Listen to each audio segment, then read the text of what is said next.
Hi viewers, welcome to our show. இன்றைக்கி நம்ம பார்க்க போகிறது சிம்பிளான ஒரு ரெசிபி. உப்பு பருப்பு எப்படி செய்கிறதுன்னு பார்க்கலாம். தேவையான பொருட்கள், நான் ஒரு 10 சின்ன வெங்காயம் எடுத்து வச்சுருக்கேன், 3 பச்சை மிளகாய் எடுத்து வச்சுருக்கேன். பச்சை மிளகாய் உங்கள் காரத்துக்கு தகுந்த மாதிரி எடுத்துக்கோங்க. இதில் கொஞ்சமாக பூண்டு எடுத்து வச்சுருக்கேன், இதில் கொஞ்சம் கருவேப்பிலை எடுத்து வச்சுருக்கேன். 1 கப் துவரம்பருப்பு எடுத்துக்கிறேன். இதில் 1 கிளாஸ் துவரம்பருப்புக்கு நான் 3 கிளாஸ் தண்ணி விட்டு குக்கரில் 3 விசில் விட்டு வேக வச்சு கடைஞ்சி எடுத்துக்கலாம் பருப்பை. இப்போது இந்த பருப்பு அப்படியே இருக்கட்டும். அடுத்தது கடைஞ்சி எடுத்த பருப்பை உரமாக வச்சிடலாம். தாளிக்க தேவையான பொருட்கள்: பருப்புக்கு தேவையான அளவு ஊற்றுறதுக்கான தண்ணீர், தாளிக்க எண்ணெய், தேவையான அளவு கடுகு, 1 டேபிள் ஸ்பூன் சீரகம், பருப்புக்கு தேவையான அளவு உப்பு. வாங்க எப்படி செய்கிறதுன்னு பார்க்கலாம். ஒரு கடாய் சூடானதுக்கப்புறம் அதில் 4 டேபிள் ஸ்பூன் ஆயில் விட்டு, ஆயில் ஹீட் ஆனதுக்கப்புறமா நான் எடுத்து வச்சுருக்க கடுகையும் சீரகத்தையும் போட்டுடுறேன். இது நல்லா கொஞ்ச நேரம் பொரியட்டும்.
ஆயிடுச்சு, நல்லா கொதி வந்துடுச்சு.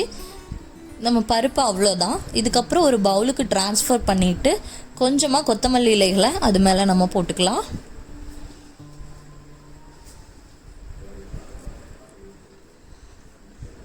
நம்மளோட பருப்பு தயாராகிருச்சு. ஒரு சிலருக்கு பருப்பில் நெய் போட்டு சாப்பிட்றது ரொம்பவே பிடிக்கும். நான் இதில் 1/2 டேபிள் ஸ்பூன் போல் நெய்யை ஆட் பண்ணிக்கிறேன்.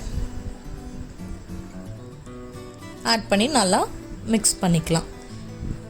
இது நம்மளுக்கு இந்த பருப்பு செய்கிறதுக்கு, பருப்பு வேகிறதுக்கான டைம் மட்டும்தான் எடுத்துக்கும்.